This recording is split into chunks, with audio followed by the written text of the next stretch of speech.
Hello everyone, my name is Taming. Today I'm going to present the paper, The Taming of the Stack, Isolating Stack Data from Memory Errors, which focuses on utilizing a comprehensive and accurate safety validation to remove unnecessary runtime checks on the stack objects that can be proven safe statically. This is a joint work with Yong Zhe from Penn State, Matthias Peer from EPFL, Zhiyun Qian from UC Riverside, Jack Thompson, Gang Tan from Penn State, and my advisor, Chen Jagger from Penn State.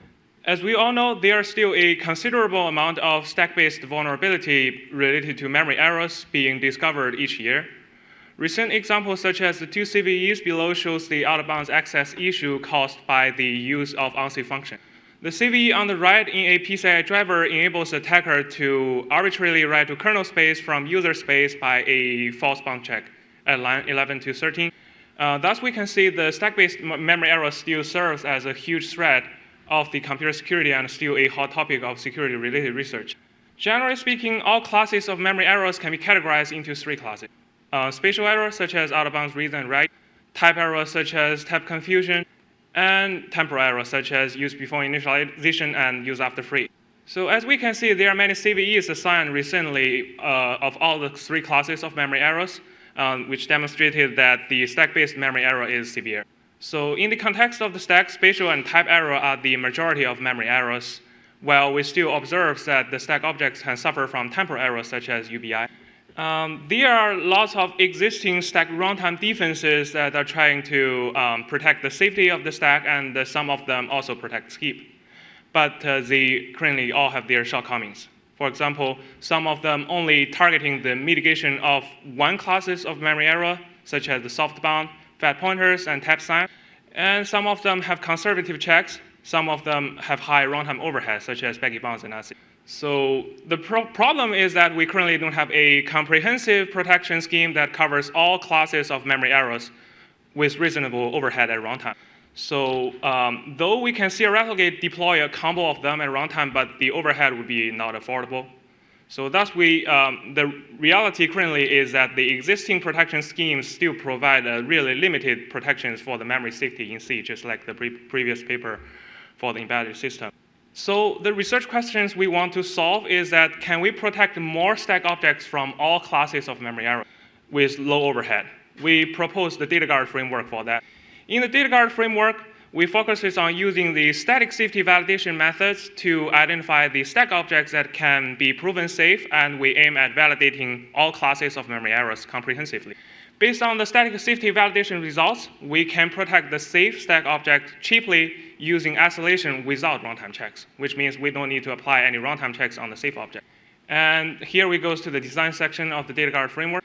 The design of the DataGuard framework is actually inspired by two previous approaches. The idea of using the static safety validation to remove the runtime checks is inspired by the secured framework.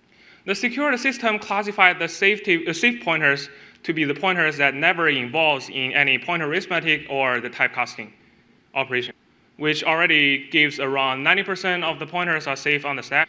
However, secure does not account for temporal errors, and its classification is too conservative. For example, if we access of an array within bounds, which definitely needs pointer arithmetic, but it is actually safe. So the over-approximated number of unsafe pointers leads to redundant runtime checks, and this would lead to high runtime defense overhead. And the idea of utilizing the multi-stack layout for isolating safe stack objects from being tampered through the corruption of unsafe objects is inspired by the safe stack framework described in the code pointer integrity paper. In the safe stack approach, the safe stack object is moved to the isolated safe stack while leaving the unsafe objects on the unsafe regular stack. So in this way, we'll be able to protect the isolated safe objects without runtime checks, and we will be able to only apply runtime checks on unsafe stack objects on the regular stack. However, we find the problem is that the original safe stack classification is incomplete. It does not account for the type errors and part of the temporal errors, such as UVI. And the classification is conservative because it classifies all the arrays, structures, and address sticking variables as unsafe. Similar to secured, we find a lot of unsafe stack objects can be proven safe. Given that, Our goal of the DataGuard framework is that we want to statically validate the safety of the stack objects against all type of memory errors. We don't want to have any potential unsafe objects still remain on the safe stack. Thus, we'll create the additional attack surface to the safe object. And then we want to remove runtime checks on the safe objects by isolating their access from the unsafe object. And thus, our ultimate goal is that we want to protect the maximized number of stack objects from memory errors comprehensively without runtime checks. And ultimately, we want to achieve better performance. Here is the design of DataGuard approach in 4 steps. We will go through the details of each step in the next few slides, but I just would like to illustrate the big picture here. The percentage numbers on this figure is based on all the benchmarks that we tested, including the 5 server programs and the SPEC CPU2006 benchmark. The first step is we identify the error classes for the stack objects, which means we identify the unsafe operations that may potentially lead to the memory error. In this step, we found that 72% of the stack objects have no unsafe operations, which can be classified as safe and exempt from any runtime check. And then, given all the unsafe operations, the fact is that majority of them is actually safe. For example, just as the previous example, iterating a buffer within bound. In order to validate that, we will need to collect the safety constraints as our second step. And the objects are classified as unsafe in this step if the constraint is not concretized. For example, the size of array is variable. We find 4% of the unsafe objects in this step. And then we proceed to the third and the fourth step, which the third step is the static safety validation to using the collected constraint in the previous step and use the static analysis to validate the safety of the stack object. So in this step, we find 16% of the stack objects can be validated as safe.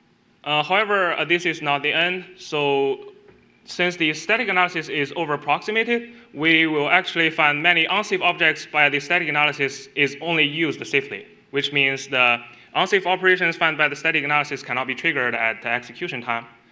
We then propose using a def-use-guided concolic execution to verify the safety of unsafe objects. The DataGuard is able to identify additional 3% of the safe objects, and the total number of the safe objects rises to 91.45%. Now we look into the detail of each step. So in step 1, the claim that many objects may be proven safe by detecting the absence of simple unsafe operations. But the question would be, what are the unsafe operations?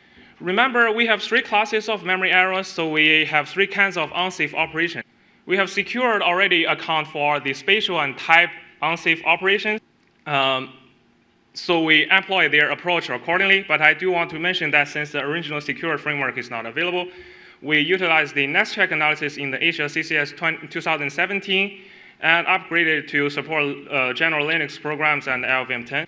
Also, we implement the use before initialization check inspired by the UB attack analysis and then escape analysis to check the temporal unsafe operation. After step 1, we denote that the pointers that are not using any such unsafe operations are safe, and the pointers only aliased, or which is be pointed by those safe pointers, are safe. So after we computed the unsafe operations and collected all the safety constraints, we have the claim, which is many objects with these unsafe operations may still be proven safe, as we showed previously. Then how do we have a validation approach to validate the safety by leveraging these collected safety constraints? So our static safety validation step uses static analysis for that. For the spatial safety, we use this value range analysis, which is inspired by the compiler's variable range analysis used in the Baggy bounds analysis paper. We designed and implemented a value range analysis to compute the access range of an array or structure in a compound type, then comparing that to the extracted concrete size constraints of its stack duration. For the type safety, we also use the value range analysis to check the integer type casting never changed value. This is for the integer overflow checking. And for other kinds of typecasts, we currently classify all of them as unsafe. So definitely future work opportunity here. For temporal safety, we compute the live range interval of the pointer and the objects being pointed by the pointer. So if there is any pointer use occurs outside of the live range of the objects, we say it is unsafe case. So if they're used before the live range of the object, it is a UBI. Otherwise, after the object, it is a use after free. So except for this analysis, we also utilize the program dependence graph SVF analysis for the aliasing analysis purpose. To ensure the soundness of the analysis, we over-approximated the possible program executions and achieved relative soundness, assuming all the analyses are sound.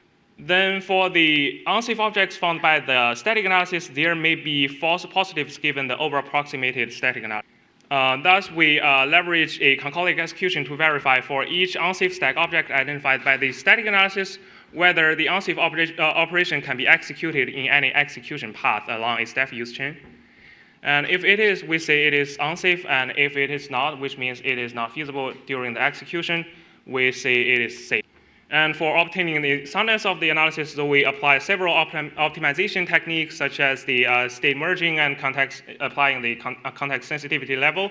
We do not prune any execution paths from the symbolic execution, and we classify all the cases when the symbolic execution halts as unsafe. So until now, we have all the results of the safe and unsafe stack objects classification. Now we step into the evaluation section. For the evaluation, the first thing we would like to show is that the DataGuard improves security comparing to the previous work. We compared mainly to the secured and the safe stack. The default in this figure means the results by their original design. And the minimum column means the result after filtering out all the unsafe cases, since their analysis is incomplete, as we showed previously. And the total column means the total number of stack objects, including the pointers. And as we can see, among all the benchmarks we tested, 91.45 of the stack objects are shown to be safe by the DataGuard with respect to all the classes of memory errors. And then by comparing the results of secured, safe stack, and DataGuard, we found that 50% and 70% of the unsafe objects by secured and safe stack can be verified as safe. And we will demonstrate that we will save a lot of overhead by runtime enforcement. And then by comparing the default column with the corresponding minimum column, we found that 3% and 6.3% of the stack objects by secured and safe stack are found unsafe by DataGuard, which is due to their incomplete checking and introduce additional attack possibility. And then only looking into the numbers is not enough. The next question would be, does DataGuard really improve the security?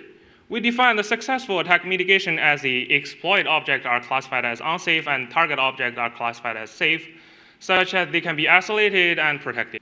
We tested on the DARPA Cyber Grant Challenge binaries and successfully prevents the exploit of all of them, indirectly or directly. And given the attack on the control data remains a huge problem for the stack safety, as an attacker can alter the control flow path, but will not be identified by any CFI approach. In the DataGuard, we classified 92% of the control data on the stack are safe, and then we can protect them without runtime check. Similar scenario happens to the 15 CVEs. We showed the CVE numbers in the previous slides. Of recent years we evaluated, we successfully prevent the exploit of all of them, and the details can be found in the paper appendix if you are interested. Finally, we evaluated the runtime performance overhead. We utilized the safe stack's runtime protection enforcement. We found that the runtime overhead is actually being dominated by the number of functions that does not contain any unsafe objects. So we don't need to have 2 stack frames for such unsafe functions. And there will be no overhead of switching between the 2 frames and handling the accesses. So for the DataGuard, we found 76% of the functions have only safe stack objects, while secured and safe stack have only 41% and 31%, respectively. And our performance overhead is much lower than these two, as you can see the numbers in this slide. So note that though our evaluation utilized the safe stack runtime isolation enforcement, but we assume that the same pattern of the results should be applicable to any runtime defenses, since the DataGuard analysis essentially dramatically reduced the number of stack objects that needs to have runtime check. Here we go to our conclusion.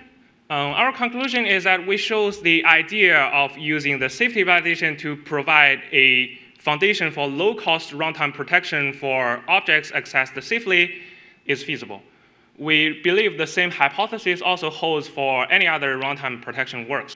The DataGuard approach provides a comprehensive and accurate analysis that can both increase the scope of the stack data protection and reduce runtime protection overhead. Through the safety validation, we maximize the number of safe objects in terms of all 3 kinds of memory errors. And we achieved more security with lower runtime overhead. And as we can see, DataGuard is open sourced on GitHub using this link, which this link is also available in the paper. And that is the end of my presentation. Thanks for the listening. And any questions are welcome.